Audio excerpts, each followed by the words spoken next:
आप सभी का स्वागत है मेरे चैनल इंडियन कोड गुरु में। मेरा नाम है नितिन गुप्ता। इस वीडियो में आज हम देखेंगे कि सीएसएस क्या होती है और हम उसे किस तरह से प्रयोग कर तो सकते आज हैं। अपन जो टॉपिक पढ़ रहे हैं विच इज कॉल्ड सीएसएस। ठीक है ना। जी सीएसएस बेसिकली इसको हम लोग बोलते हैं कैस्केडिंग स्टाइल शीट जी या कैस्केड स्टाइल शीट। ठीक है ना। यस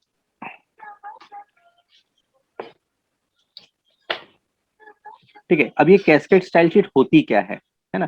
कैस्केड स्टाइल शीट मतलब क्या होता है कि जैसे जब आप कोई एलिमेंट देखते हो, जैसे मान लो मैं अ,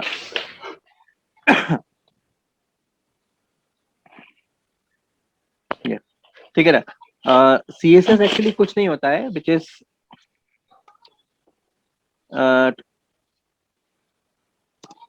टू फॉर्मेट HTML टैग्स, या इसको आप कस्टमाइजेशन भी बोल सकते हो ऑफ HTML टैग्स। ठीक है ना। या डिफाइन स्टाइल्स और लुक्स ऑफ HTML टैग्स। मतलब आप इसको ये है तीनों चीजें एक ही, बट इसको किस तरह से समझते हो ये आपकी डिसाइड करना है आपको। विजुअल स्टूडियो कोड यूज कर रहा हूँ जैसा अपन हमेशा करते हैं, तो यहाँ पर मैं प्रोजेक्ट बना के दिखा रहा हूँ तुम्हारे।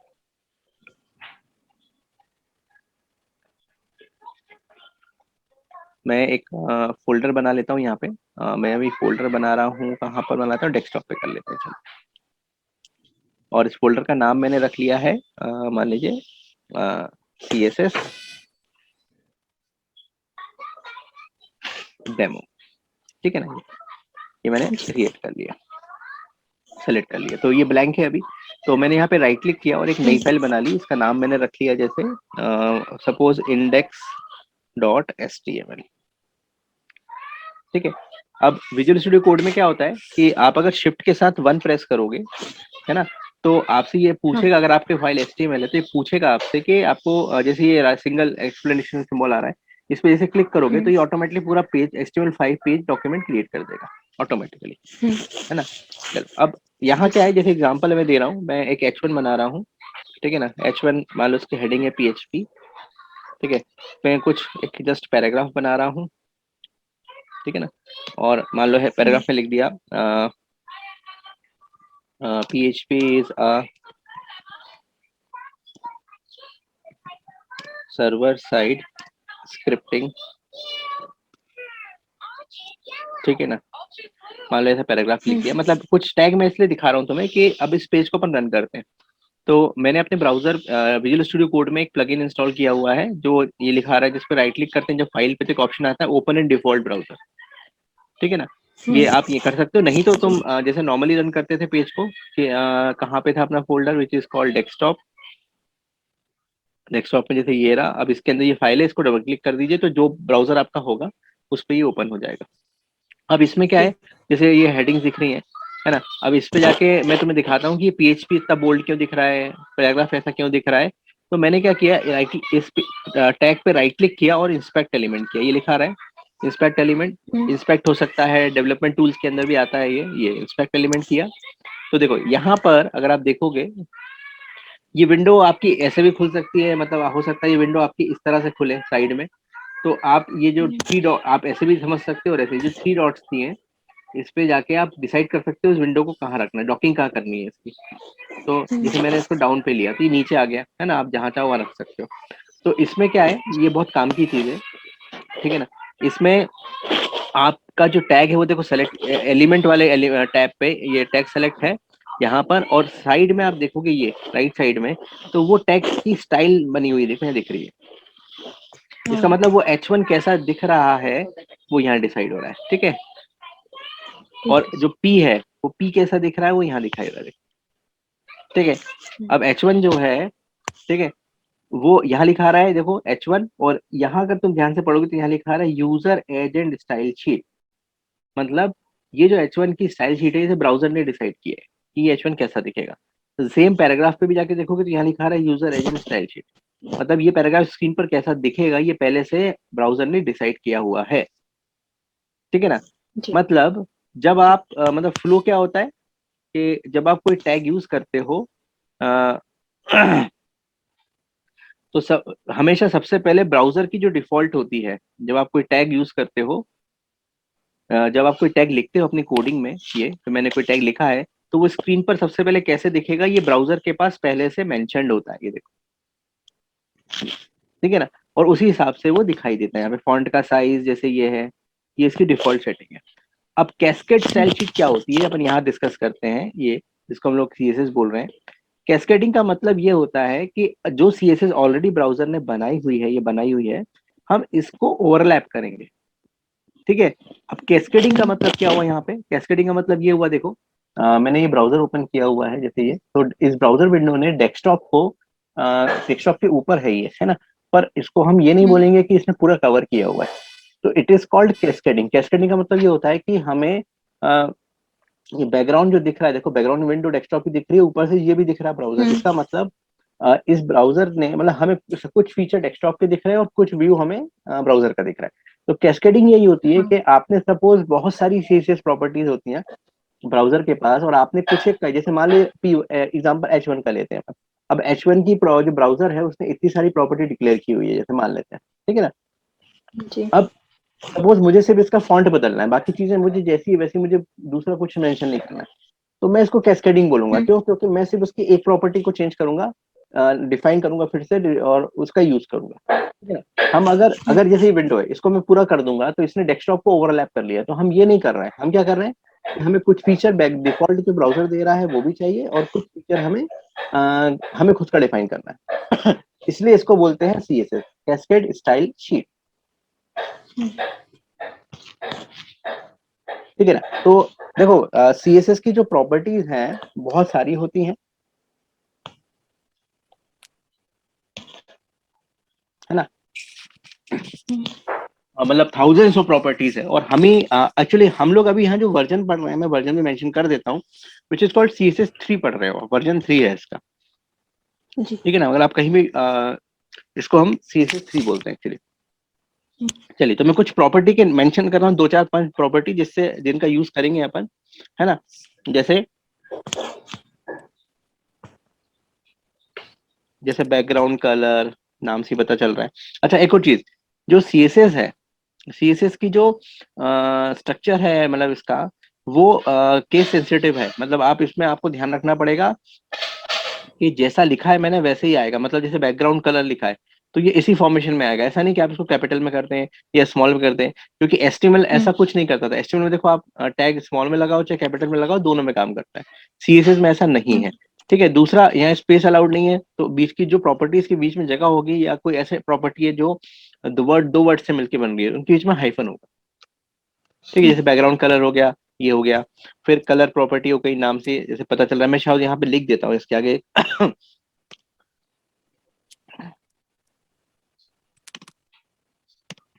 Background colour of any object. अच्छा, सीएसएस की खासियत भी ये है कि आप उसे किसी पे भी लगा सकते हो। मतलब स्पेसिफिक नहीं कि पैराग्राफ पे लगेगी या बैकग्राउंड कलर या हेडिंग पे लगेगा, आप उसे किसी पे भी लगा सकते हो। ये जी हो गया आपका font colour.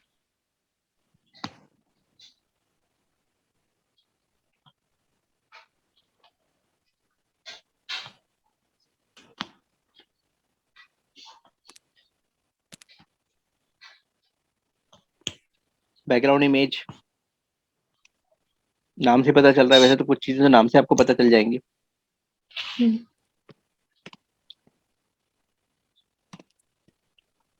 Set the background image.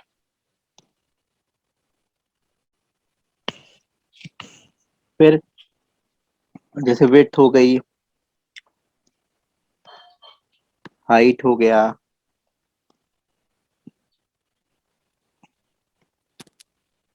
Text alignment हो गया, है ना। बहुत बेसिक प्रॉपर्टीज है। विड्थ और हाइट जो है वो अपनी ऑब्जेक्ट की हाइट विड्थ मेंशन करती हैं, ठीक है ना। फॉन्ट, जैसे कलर हो गया, फॉन्ट साइज हो गया, ये। तो ये अभी अपन आगे और देखेंगे, मैं एग्जांपल के लिए कुछ ऐसी प्रॉपर्टीज बताई हैं, तो अपन इनका यूज करके देखेंगे। अब यहाँ मेंशन कर रहा हूं मैं एक चीज which is called type of CSS, ठीक है। तो टाइप ऑफ सीएसएस में पहला होता है विच इज इनलाइन सीएसएस, ठीक है। इनलाइन सीएसएस, इनलाइन सीएसएस यहाँ पर इसको अगर मैं मेंशन करूं तो वो होती है ओनली फॉर टैग, ठीक है। मतलब ये जिस टैग के लिए आप डिफाइन करोगे उसी के लिए होगा। कैसे, तो अपन इसका जरा सा यूज करके देखते हैं। देखो, तो मैं एक नया पेज अलग से बना रहा हूं यहाँ पे, जैसे न्यू पेज किया और इसका नाम मैंने रख दिया इनलाइन css.html, ठीक है। और इसमें ऑटोमेटिकली पेज जनरेट करा लिया मैंने यहाँ पे, ठीक है। तो अब जैसे मान लो मैं H1 लिखना चाहता हूँ, मैं चाहता हूँ इसकी डिजाइन मैं डिसाइड करूँ, मेरी फॉर्मेटिंग मैं डिसाइड करूँ। तो मैंने यहाँ H1 लिखा। अब H1 लिखने के बाद स्पेस दबा के आपको यहीं पे लिखना है, एक एट्रीब्यूट ऐड करना है स्टाइल, ये। अब देखो जैसे आपने स्टाइल लगाया तो मेरे जो विजुअल स्टूडियो कोड है उसने सेंस कर लिया कि आप सीएसएस लगा रहे हो। तो देखो उसने सीएसएस प्रॉपर्टीज जितनी होती हैं, बहुत देखो कितनी सारी हैं, वो सब यहाँ पे मेंशन करना चालू कर दी। तो जैसे मैं चाहता हूँ कलर, तो मैंने कलर लिखा। अब देखो यही होता है जब आप कोई एडिटर यूज करते हो तो आपको सजेशंस बहुत अच्छे मिलते हैं, मतलब आपको मेंशन करने के कलर, आपको कौन सा कलर चाहिए आप यहाँ से डिसाइड कर सकते हो कि मेरी H1 का कलर कौन सा होगा। मान लो जैसे मैंने ये ले लिया, आप चाहो तो हाथ से भी लिख सकते हो मेंशन, हैश कलर कोड जो होते हैं जैसे 55AA CC। अब मुझे नहीं पता कौन सा कोड है, हुई अपने आप कलर कोड आ गया यहाँ। ये देखो मैंने ये लिखा तो कर, और आप चाहो तो दूसरा कलर कोई और लेना है, जैसे ये है पिंक कलर लेना है या जो भी है, इसका शेड ले सकते हो, तो ये कलर आ गया, ठीक है। अच्छा, अब इसमें असाइनमेंट देखो, आप गौर करो कैसे हो रहा है। प्रॉपर्टी का नाम है, उसके बाद कॉलन लग रहा है, ठीक है, और फिर वैल्यू आ रही है, मतलब इक्वल नहीं है इसमें। कॉलन, प्रॉपर्टी का नाम, कॉलन और फिर उसकी वैल्यू, ठीक है, फिर सेमी कॉलन है, सेमी कॉलन फॉर टर्मिनेट, मतलब एक प्रॉपर्टी लग गई अब दूसरी प्रॉपर्टी। तो जैसे मैंने यहाँ लगा दिया फॉन्ट साइज, तो देखो यहाँ पे कुछ वैल्यूज आ गई, लार्ज, एक्स्ट्रा लार्ज, ये और आप अपने हाथ से भी मेंशन कर सकते हो। जैसे मैंने यहाँ लिख दिया 20 PT, आपको पॉइंट में मेंशन करना पड़ेगा ऐसे, ये।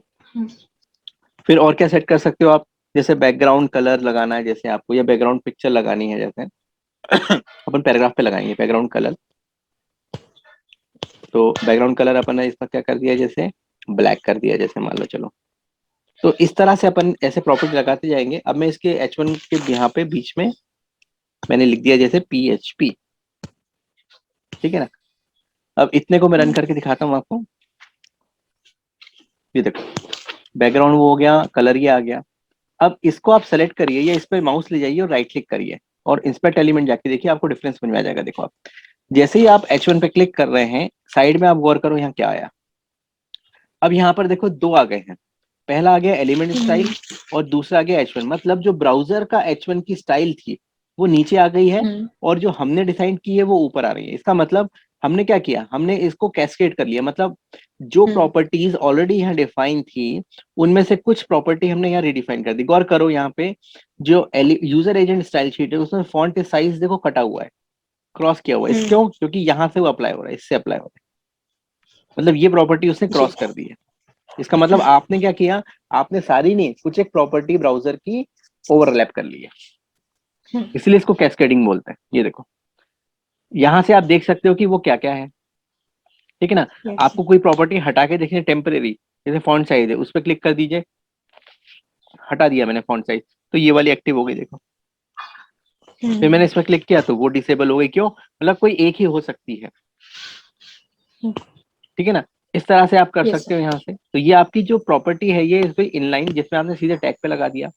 इसी तरह से मान लो अब आपको जैसे दूसरा, मैं इसका कलर बदल देता हूँ, मुझे थोड़ा सा कलर या वाइट कर देते हैं, ये सेव किया, रिफ्रेश किया, तो जैसे ये हो गया, ठीक है। आप और भी चीजें सेट कर सकते हो यहाँ पे, जैसे अपन इसकी विड्थ, विड्थ अभी क्या है, जैसे मुझे हेडिंग छोटी सी रखनी है यहाँ तक, मुझे इतना बड़ा ये दिख रही है, स्ट्रिप नहीं दिखानी, तो मैं इसकी विड्थ यहाँ चेंज कर देता हूँ। तो मैंने विड्थ किया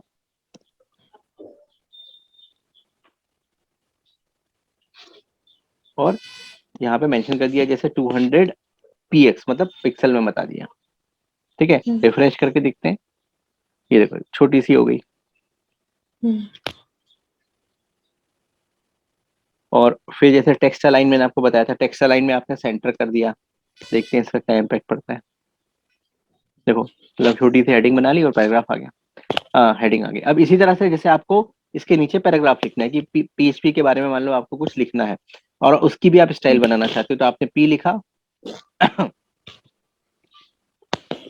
ये आपने पी टैग लगाया, फिर आपने लिखा स्टाइल, ठीक है, और स्टाइल के साथ आप यहाँ पे फिर वो सारी चीज सेट कर दो, है ना। तो जैसे आपने लिखा कलर, अब पैराग्राफ आपको कैसा चाहिए, मान लो जैसे ये कलर में आ रहा है ना, आप कुछ और कलर चाहते हो या जैसा भी है, तो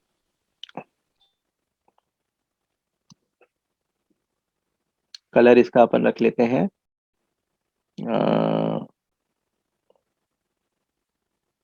चलो ये रख लेते हैं, ठीक है ना, ग्रीनिश रेडियम से, या आप यहाँ से क्लिक करके भी वैल्यू चेंज कर सकते हो।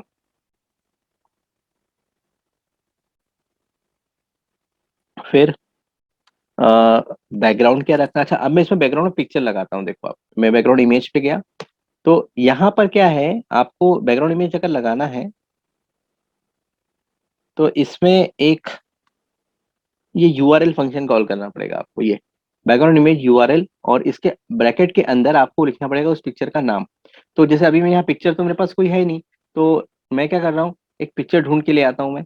अच्छा, मैंने जनरली आप बोला है हमेशा कि या स्टैंडर्ड ये होता है कि जैसे आप अपने प्रोजेक्ट को कैटेगराइज कर दो, मतलब जैसे अब मुझे पिक्चर लानी है, तो पिक्चर को मैं क्या करूंगा, एक नया फोल्डर बना के यहाँ पे रखूंगा, इसके अंदर रखूंगा, यहाँ नहीं रखूंगा सब कुछ, यहाँ से पेजेस होंगे, इमेजेस है, तब मैं थोड़ा सा पिक्चर ढूंढ लेता हूँ जैसे मैं चाहता हूँ थोड़ा सा बैकग्राउंड में ग्रेडियंट पिक्चर लग जाए,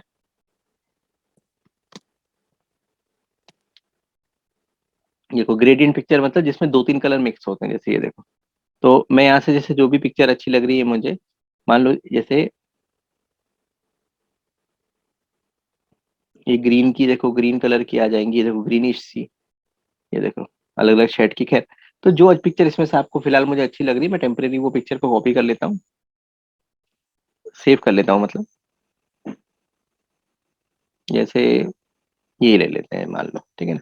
अब इस पिक्चर को राइट क्लिक करके मैं क्या कर रहा हूँ, सेव, और इसको मैं सेव करूंगा अपने फोल्डर जो मैंने बनाया था डेस्कटॉप पर, सीएसएस और इमेजेस के अंदर जाके मैं इसको क्या करूंगा, सेव कर दूंगा। जो भी इसका नाम आ रहा है आपने इसको सेव कर लिया। अब यहाँ जाके मुझे क्या लगाना है, जैसे यहाँ पे तो यूआरएल में जाके देखो, जैसे अब क्योंकि मेरे पास मैं विजुअल स्टूडियो कोड यूज कर रहा हूँ, तो यहाँ पे जैसे ही मैंने कंट्रोल और स्पेस दबाया, तो उसने मुझे पाथ सजेशन दे दिया कि आप क्या पाथ लगाना चाहते हो। तो मैंने कहा उसमें ऑटोमेटिक फोल्डर का नाम है क्या, इमेजेस, और उसके अंदर की फाइल का नाम ये देखो,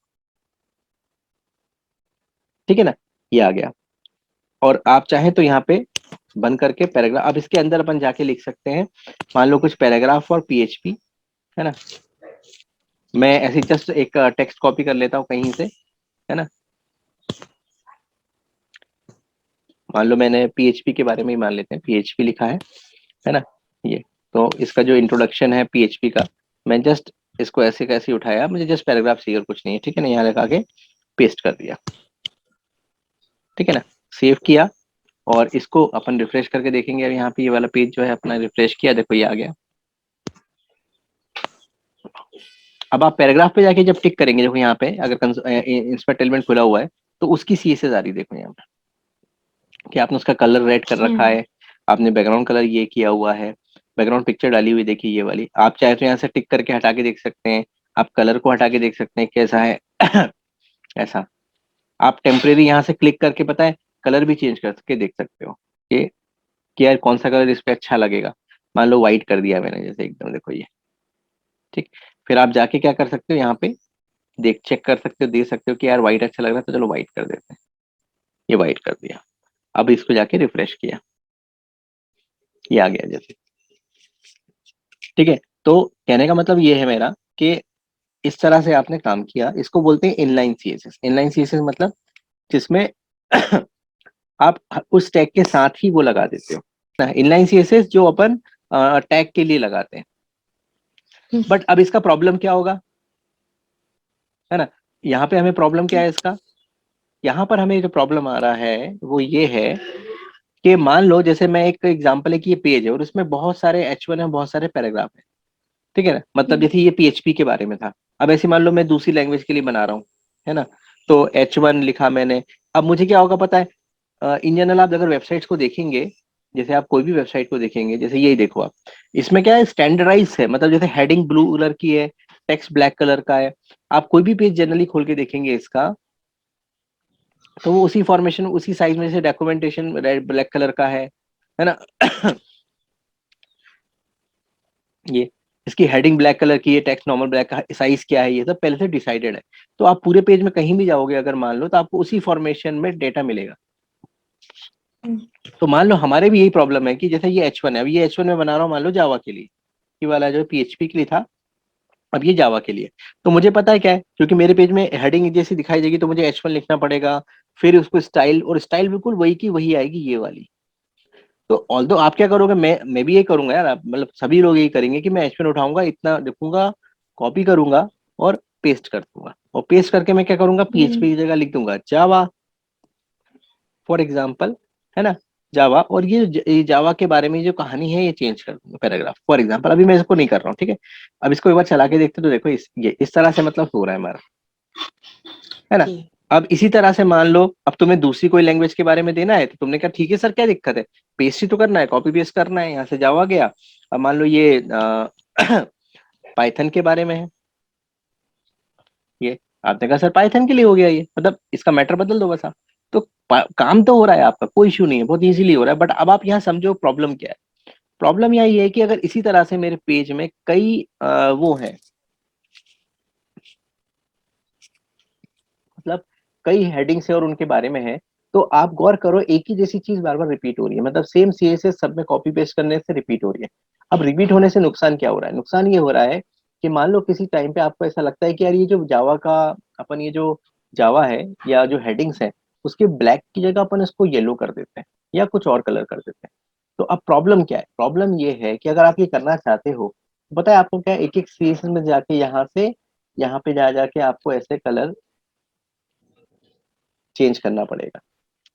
ये जैसे बैकग्राउंड कलर ब्लैक था, तो ब्लैक की जगह आपने क्या, एक काम करते हैं, थोड़ा सा येलोइश कर देते हैं। हमने कहा ठीक है साहब, ये हो गया।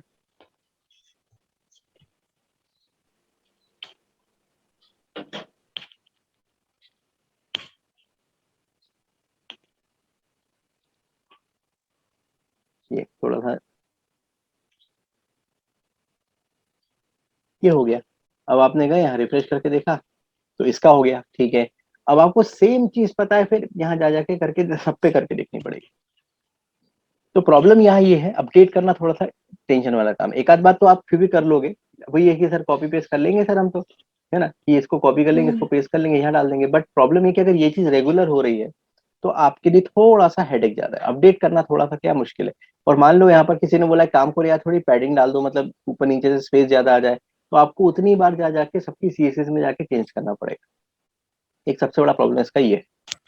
दूसरा एक प्रॉब्लम और है जो शायद टेक्निकल है, आपको शायद समझ में ना आए एकदम से, कि ब्राउजर में क्या हो रहा है कि अगर आप गौर करें, हमने बैक पैराग्राफ की बात कर रहा हूँ, इस पैराग्राफ में पिक्चर लगाई हुई है। तो अब यहाँ पर एक प्रॉब्लम और आपको सामने आने वाली है, वो है पेज की जो लोडिंग होगी वो थोड़ी स्लो हो जाएगी। क्यों होगी, क्योंकि जैसे ब्राउजर जब इसको रीड करेगा, तो जैसे इस वर्जन को पढ़ा उसने, तो उसकी जब CSS मिली तो उसने इस सेम CSS को बार बार रीड कर रहा है वो, मतलब सेम इंप्लीमेंट करेगा। फिर जब वो H1 है इस पे पहुंचेगा, तो यहाँ भी उसको उसकी CSS स्टाइल मिलेगी, तो सेम CSS को फिर से रीड करेगा। फिर यहाँ पर तो रेंडरिंग थोड़ी सी स्लो होगी इसकी, क्योंकि उसको हर टैग की इंडिविजुअल CSS को याद रखना पड़ेगा। दूसरा प्रॉब्लम है कि ये है इमेज के साथ आएगा, यहाँ पे जो अपने बैकग्राउंड में पिक्चर लगा रखी है, ठीक है। क्या होगा कि जितनी बार ये P ऐड होगा, P टैग रीड होगा, उतनी बार ये बैकग्राउंड में पिक्चर को लोड करेगा, और तीनों केस में पिक्चर सेम है। तो अगर ऐसी मेरे पास पूरे पेज में 20-25 इमेजेस हैं, पैराग्राफ्स हैं, तो ये उतनी बार ही उस सेम पिक्चर को बार बार क्या करेगा, और रिलोड करेगा। तो थोड़ा सा पेज का टाइमिंग जो है, वो लोडिंग टाइम थोड़ा सा बढ़ जाएगा। तो हमारे लिए भी सबसे बड़ा प्रॉब्लम यही है कि हमें यहाँ पर थोड़ा सा अपडेट करना मुश्किल हो जाएगा। इंटरनल हो गया, इंटरनल CSS। इंटरनल CSS मतलब होती है ओनली फॉर सिंगल पेज, ठीक है ना, इंटरनल CSS। तो यहाँ पे मैं एक नई फाइल बना रहा हूँ, न्यू फाइल, और इसका नाम मैंने रख लिया इंटरनल CSS.html। और ऑटोमेटिक इसका पेज जनरेट करा लिया जैसे ये। अब मैं सेम चीज कर रहा हूँ, देखो यहाँ पे जो मैंने H1 और पैराग्राफ लिए थे, है ना, सेम मैं यहाँ पर ले रहा हूँ, है ना, सेम मैं वही चीज ले रहा हूँ। देखो यहाँ पे मैंने H1 लिया, ठीक है, और ये PHP के लिए हो गया। फिर मैंने एक पैराग्राफ लिया, ठीक है, तो पैराग्राफ का मैटर मैं यहीं से ले लेता हूँ। ये पैराग्राफ पी के बारे में था और इसके अंदर पेस्ट कर देता हूँ, ठीक है। तो ये मेरी सेम हेडिंग हो गई और उसके बारे में PHP के बारे में थोड़ा सा डिटेल हो गया, ठीक है ना। अब मुझे यहाँ पढ़ना है इंटरनल CSS। मैं चाहता हूँ कि यार ये जो H1 पैराग्राफ है ये मेरे हिसाब से दिखाई दे, तो मैं जाऊंगा हेड सेक्शन में अपने पेज के, और वहां पर एक टैग ऑन करूंगा विच इज कॉल्ड स्टाइल, और स्टाइल को ओपन क्लोज कर लूंगा, ठीक है ना। ये कर लिया मैंने, स्टाइल टैग को ओपन किया, स्टाइल टैग को क्लोज किया। अब यहाँ पर मैं क्या करूंगा, अपने जिस जिस टैग को डिफाइन करना है उनको लिखूंगा। जैसे मैंने लिखा H1, ठीक है, इतना ही लिखना है मुझे, और पैरेंथेसिस ऑन करूंगा, जो अपन सी वगैरह में, जावा वगैरह में पैरेंथेसिस ओपन क्लोज करते हैं, बिल्कुल वैसे ही ये ओपन क्लोज हो गया। इसका मतलब यहाँ पर अब मैं H1 की CSS डिफाइन करूंगा। तो जैसे क्या क्या डिफाइन करना है, तो मैंने कहा कलर, ठीक है। अब बाय डिफॉल्ट जैसे मैं विजुअल स्टूडियो कोड यूज कर रहा हूँ तो ये कलर आ गए, ये देखिए, ठीक है ना। आप खुद के कलर भी दे सकते हो यहाँ पे, जैसे मैंने आपको बताया, आप हैश लगाइए, है ना, जो कलर बनाना है आपको, AACC, मान लो FF, ये कुछ कलर बन के आ गया। आप चाहो तो फिर इस पे क्लिक करके कलर बदल भी सकते हो यहाँ, जैसे आपको लगता है कि यार मुझे इसके कलर चेंज करने हैं। ये एक प्रॉपर्टी हो गई। आप कंटिन्यू भी कर सकते हो, एंटर दबा के दूसरी प्रॉपर्टी। इसका जो सेपरेशन है वो सेमीकोलन से हो रहा है, देखो, है ना। तो जैसे अपन ने फॉन्ट अब कलर दे दिया, बैकग्राउंड कलर,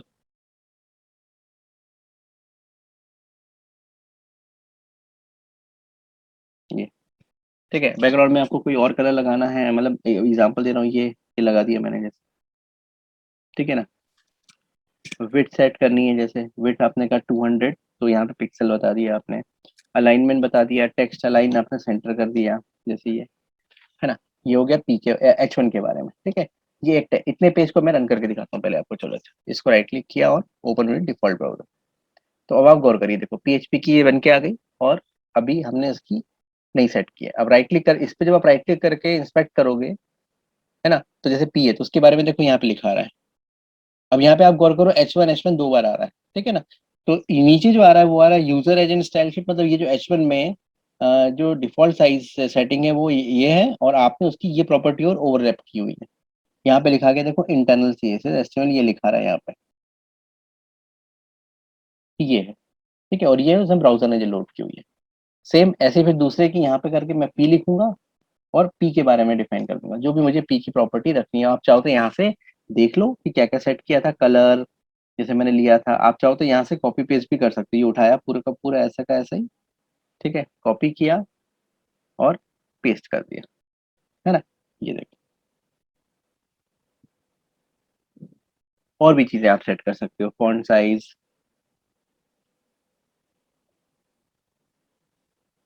जैसे ये पैराग्राफ का हो गया। अब पेज पे जाके रिफ्रेश करता हूँ मैं एक बार, देखिए, देखिए ये तो ये वाला पेज और हमारे ये वाला जो पेज है, थोड़ा सा यहाँ पे इसकी यहाँ पे जो पैराग्राफ हेडिंग है वो चेंज है ना, ये हो गया। अब इसका फायदा क्या हुआ मुझे, देखो मैं बताता हूँ। अब इसका फायदा ये है कि क्योंकि मैंने इसको यहाँ पर एक बार डिफाइन कर दिया है, ठीक है। अब नीचे मुझे मान लो दूसरी हेडिंग और उसके पैराग्राफ चाहिए, तो मैंने इसको कॉपी भर किया, पेस्ट कर दिया, हेडिंग बदल दी, यहाँ PHP की जगह जावा कर दिया, है ना। और जावा के बारे में अगर मुझे लिखना है तो मैंने लिख दिया, सेव किया, रिफ्रेश किया, देखिए। ऐसे आप जितने चाहे उतने पैराग्राफ और बना सकते हो, और हेडिंग्स बना सकते हो। ये देखो ये, है ना, मान लो ये पाइथन, ये पाइथन के लिए था, रिफ्रेश किया, ये देखो। तो इससे इस तरह से आप पेज बना सकते हो। फायदा क्या हो रहा है इससे, सबसे बड़ा फायदा देखो क्या है, कि आपने सिर्फ एक बार डिफाइन किया और आप उसे सिर्फ रीयूज कर रहे हो।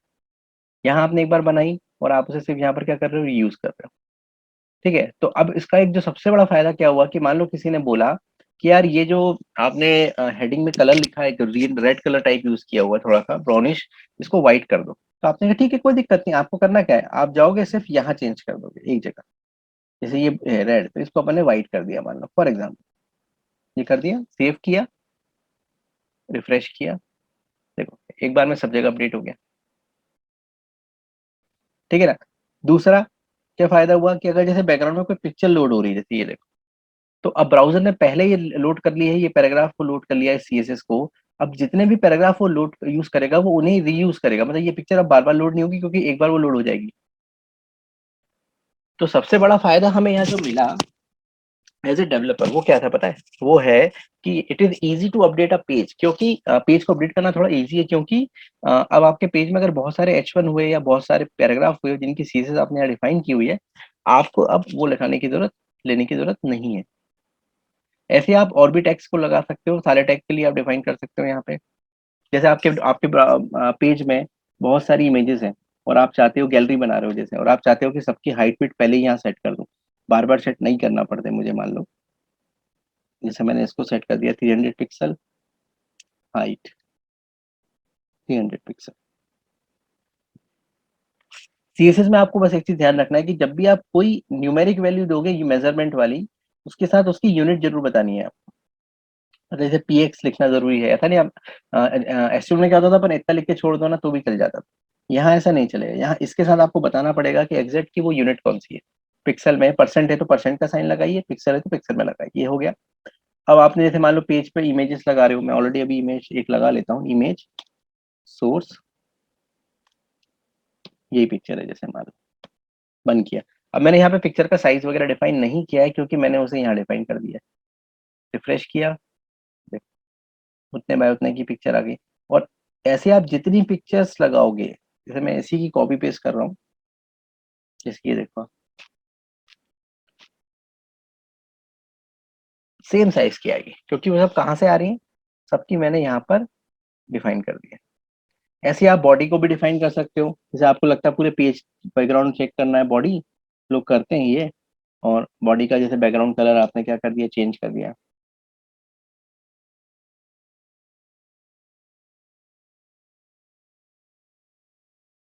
ये देखो,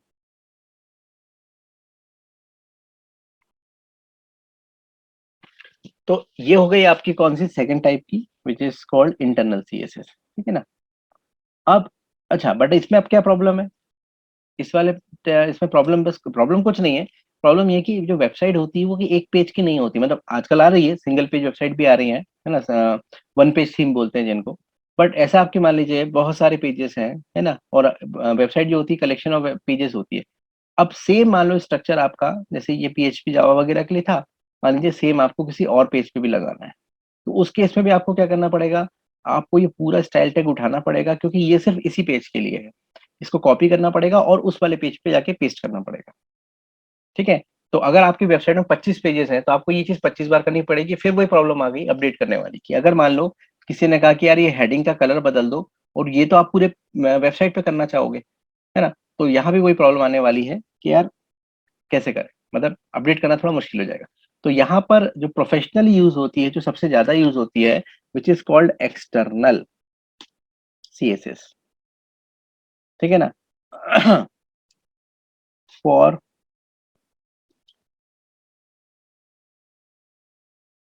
मल्टीपल पेजेस या होल वेबसाइट भी आप बोल सकते हो,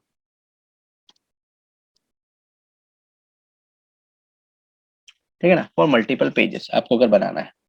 अब कैसे बनाओगे आप इसे, ठीक है, तो मैं क्या कर रहा हूँ, यहाँ पे राइट क्लिक करके एक नया फोल्डर बना रहा हूँ, उसका नाम रख रहा हूँ सीएसएस।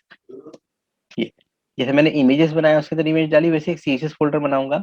अब इस सीएसएस फोल्डर के अंदर जाके मैं क्या करता हूँ, राइट क्लिक करता हूँ और एक नई फाइल बनाता हूँ, ठीक है, और इसका नाम रख लिया मैंने जैसे style dot C S S, ठीक।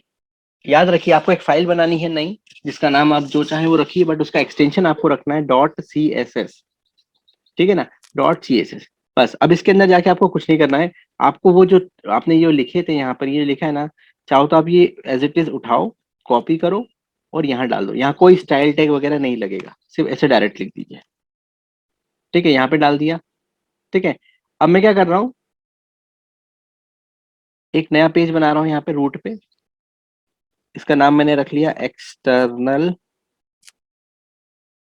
css.html, ठीक है, और इसके अंदर भी पेज जनरेट कर लिया, और इसके अंदर जो मैं यहाँ से कॉपी पेस्ट कर रहा हूँ, देखो ये जो पी एच वन है ये वाली, ये सेम मैंने कॉपी पेस्ट किया, सेम कोड कॉपी किया और इस पेज पे जाके पेस्ट कर दिया, ठीक है, बट इसकी सीएसएस नहीं लगाई है। अब सीएसएस मैं कैसे लगाऊंगा कि मुझे मान लो सेम ये वाली सीएसएस जो बनी हुई है ये यहाँ यूज करनी है।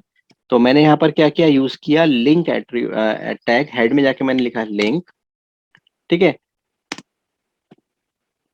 अच्छा अगर आप विजुअल स्टूडियो कोड यूज कर रहे हैं तो जैसे लिंक लिखेंगे आप, तो यहाँ पे ऑप्शन भी आ गया, देखो लिंक सीएसएस आ रहा है। जैसे ही एंटर करोगे आप तो लिंक एट्रीब्यूट के बारे में सारी चीजें यहाँ पर आ गई। बट मैं आपको मैन्युअली बता रहा हूँ कि क्या क्या लगाना है आपको। देखिए लिंक लिखा, अब लिंक में क्या होता है आपको बताना पड़ेगा टाइप, कि ये किस टाइप का है। तो आपने बता दिया यहाँ पे कि ये एक स्टाइल शीट है। ठीक है सॉरी, टाइप में आपको बताना है टेक्स्ट सीएसएस। रिलेशन REL होता है, रिलेशन में आपको बताना पड़ेगा स्टाइल शीट। और HREF में आपको बताना पड़ेगा पाथ, कि वो कहाँ है आपके पास। तो अपना पाथ कहाँ पर है, देखो हम अभी यहाँ पर हैं। ठीक है, इस पेज पर है और ये CSS है, उसके अंदर ये फाइल है। इसका मतलब यहाँ से मुझे पहले CSS फोल्डर पे जाना है। तो मैंने यहाँ पे लिखा CSS/, जैसे ही लगाया तो अंदर की फाइल का नाम आ गया स्टाइल, ये, और बंद कर दिया। ठीक, इतना लिंक कर दिया, लिंक करना जरूरी है। अब जाके मैं इस पेज को रन करता हूँ, किसको, एक्सटर्नल CSS को। तो देखो सेम आपको आउटपुट वैसे का वैसे ही मिल रहा है, मतलब जो उसकी CSS लगाई थी वो यहाँ पे।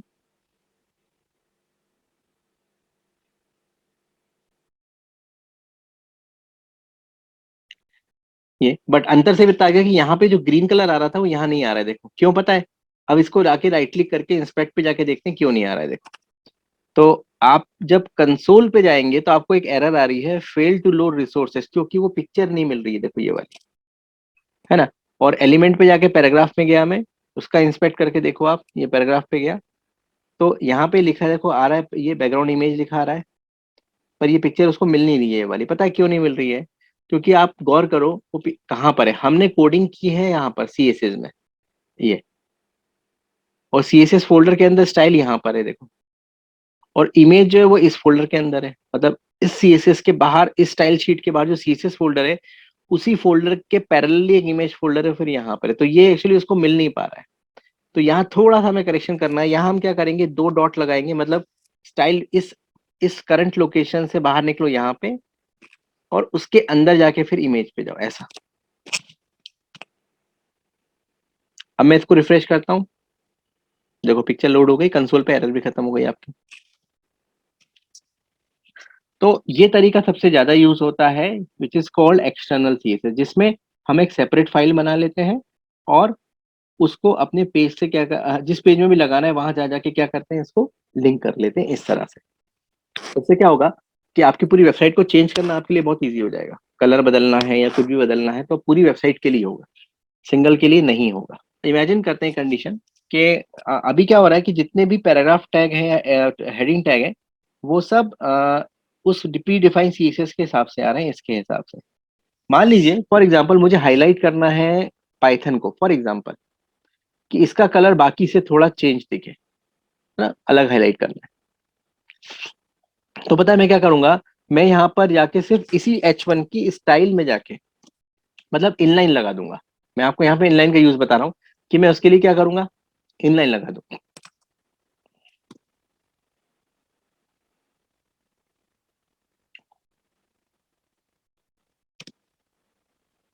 जैसे इसको मैंने इस टाइप का कलर दे दिया, डार्क ऑरेंज, रिफ्रेश किया तो देखो ये, तो ये दोनों जो है वो वहां से आ रहे हैं और ये वाला इनलाइन से आ रहा है। इंस्पेक्ट पे जाके देखिए आपको पता चल जाएगा। देखो देखो ये इंस्पेक्ट पे गए तो अब आप गौर करो, इस H1 की 3 एट्रीब्यूट देखिए, ये H1 यूजर एजेंट नेचर से आ रही है, ये वाला H1 जो है वो आपने जो स्टाइल डॉट CSS फाइल थी उससे आ रहा है देखो, और उसमें कलर पे क्रॉस किया हुआ है, मतलब वो उस इस CSS से उसने कलर प्रॉपर्टी नहीं ली है, उसने एलिमेंट स्टाइल से ली है। देखो ये एलिमेंट स्टाइल से कैस्केडिंग हो रही है ना। मैं आपको बताया था ना, एक के अंदर ये, इसको इसको भी, इसकी कुछ चीजें इसने छुपा ली, इसकी कुछ चीजें इसने छुपा ली। तो बाकी CSS जो है वो क्या हो रही है, यहाँ पे आप देखो, आप जैसे ये तीनों PHP जो है वो अपने वहां से उठा रहे हैं, बट क्योंकि मैंने एक स्पेसिफिकली इस H1 की पर्टिकुलर स्टाइल जाके क्या कर दी, चेंज कर दिए, तो बाकी H1 तो वहां से आ रहे हैं, बट इस पर्टिकुलर H1 की एक सिंगल प्रॉपर्टी मैंने बदल दी है। ऐसे आप और भी बदल सकते हो। यहाँ पे यूज होता है CSS अगर आपको किसी एक चीज को कस्टमाइज करना है ना। होता है कभी कभी, जैसे मुझे सिर्फ इस पैराग्राफ को ही क्या करना है, कुछ मान लो चेंज करना है, बाकी कलर कलर है, या चलो इसका इसी का बैकग्राउंड बदलना है, बाकी का नहीं बदलना है, क्योंकि मुझे इसको अलग से दिखाना है।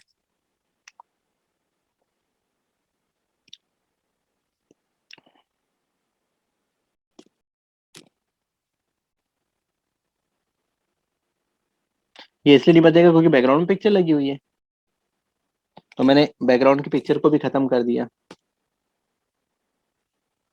ये खाली छोड़ दिया ऐसे। तो देखो इसने बाकी पैराग्राफ्स का कलर चेंज हो गया कुछ। तो ऐसे इनलाइन का भी यूज आप कर सकते हो कि जैसे आपको मान लो कुछ चीजें से बदलनी है किसी एक टैग की, बाकी की नहीं बदलनी है, तो आप यूज कर सकते हो। अब यहाँ पर एक चीज मैं पढ़ा रहा था, बता रहा हूँ, वो है इंपॉर्टेंट कीवर्ड। ये बहुत कॉमन है और बहुत इंटरव्यू वगैरह में भी पूछते हैं कि इंपॉर्टेंट कीवर्ड क्या होता है। तो इंपॉर्टेंट कीवर्ड एक्चुअली क्या होता है, टू अवॉइड अवॉइड बोलने चाहिए, avoid the over riding of CSS property. ठीक है, मतलब जैसे आपको लगता है कि कोई मेरी इस CSS की प्रॉपर्टी को ओवरराइड ना कर सके, मतलब जैसे पैराग्राफ का कलर है या H1 का कलर है, वो कोई नहीं लगा चेंज कर सके, तो उस प्रॉपर्टी के आगे जाके स्पेस देके आप एक्सक्लेमेशन सिंबल के साथ ये इंपॉर्टेंट कीवर्ड लगा दीजिए। देखो ये,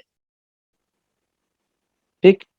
अब इसको मैं रिफ्रेश करता हूँ तो देखो यहाँ पर गौर करो, पाइथन ने वापस अपना डिफॉल्ट कलर ले लिया, जबकि पाइथन में आपने यहाँ पर पाइथन वाले CSS में आपने कलर दे रखा था डार्क ऑरेंज, देखो, बट उसने उसको रोक दिया। देखो मैं इस पे इंस्पेक्ट दिखा देता हूँ आपको, देखो ये डार्क ऑरेंज यहाँ लिखा है, डार्क ऑरेंज लिखा रहा है, देखो। और बट उसने देखो इसको अवॉइड कर दिया, क्योंकि यहाँ पर देखो आप गौर करो, ये इंपॉर्टेंट कीवर्ड लगा दिखा रहा है।